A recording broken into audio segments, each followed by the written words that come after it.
ഇന്ന് കുറച്ച് മീൻ കിട്ടി കേട്ടോ. വാങ്ങിയത് കൊഴിയാളയാണ്. കൈയോടെ തന്നെ മീനെല്ലാം തൊലിയൊക്കെ കളഞ്ഞ് വൃത്തിയാക്കിയങ്ങ് വെച്ച് അതിനകത്തുള്ള പരിഞ്ഞിലും എടുത്തിട്ടുണ്ട് കേട്ടോ. പിന്നെ മീനിൻ്റെ തലയും ഞാൻ എടുക്കാറുണ്ട്. മീനൊക്കെ ക്ലീൻ ചെയ്ത് മാറ്റി വെച്ചതിന് ശേഷം കറി വയ്ക്കാൻ വേണ്ടി ഇഞ്ചി, വെളുത്തുള്ളി, 2 കൊച്ചുള്ളിയും തൊലി കളഞ്ഞ് മിക്സിയിലിട്ട് അരച്ചങ്ങ് പേസ്റ്റാക്കി എടുത്ത് കേട്ടോ. പിന്നെ ചട്ടി ചൂടാകാൻ വെച്ചിട്ട് ചൂടായി വന്ന ചട്ടിയിലേക്ക് നമുക്ക് ആവശ്യത്തിന് വേണ്ടി വെളിച്ചെണ്ണ ഒഴിച്ചു കൊടുത്തിട്ടുണ്ട്. വെളിച്ചെണ്ണ ചൂടായപ്പോഴത്തേന് കടുകിട്ട് കടുകും പൊട്ടി വന്നപ്പോഴത്തേനും നമ്മൾ അരച്ച് വെച്ചിരുന്ന ഇഞ്ചി, വെളുത്തുള്ളി, കൊച്ചുള്ളി പേസ്റ്റ് ഇട്ട് നന്നായിട്ടങ്ങ് മൂപ്പിച്ചെടുത്ത് കേട്ടോ. അത് മൂത്ത് വന്നപ്പോഴത്തേന് 2.5 സ്പൂൺ മുളക് പൊടി, ആവശ്യത്തിന് മഞ്ഞൾപ്പൊടി, വളരെ കുറച്ച് കുരുമുളക് പൊടി, അതുപോലെ ആവശ്യത്തിന് ഉലുവാപ്പൊടിയും കൂടെ ചേർത്തിട്ട് നന്നായിട്ടങ്ങ് ഇളക്കി കൊടുത്ത് കേട്ടോ. നമ്മുടെ പൊടികളെല്ലാം മൂത്ത് കഴിഞ്ഞതിന് ശേഷം തോട്ടുപുളിയാണ് കേട്ടോ ഞാനിടുന്നത്.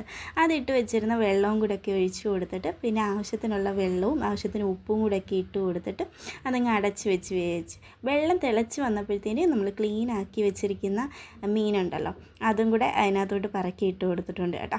എന്നിട്ട് അതങ്ങ് അടച്ച് വെച്ച് പിന്നെ അത് അവിടെ ഇരുന്നങ്ങ് വെന്ത് കൂടുമല്ലോ. ആ സമയം ഞാൻ ഇന്നലെ വെച്ച കുറച്ച് ബീട്രൂട്ട് ഉണ്ടായിരുന്നു കേട്ടോ. അപ്പോൾ അതങ്ങ് അതങ്ങ് ചൂടാക്കി വെക്കാമെന്ന് വെച്ച് അങ്ങനെ അതും ചൂടാക്കി വെച്ചു. പിന്നെ ലാസ്റ്റായിട്ട് നമ്മുടെ മീൻ കറിയിലേക്ക് കുറച്ച് കറിവേപ്പിലയും കൂടി ഇട്ട് കൊടുത്തിട്ടുണ്ട്. അപ്പോൾ മീൻ കറി റെഡി ആയിട്ടുണ്ട്.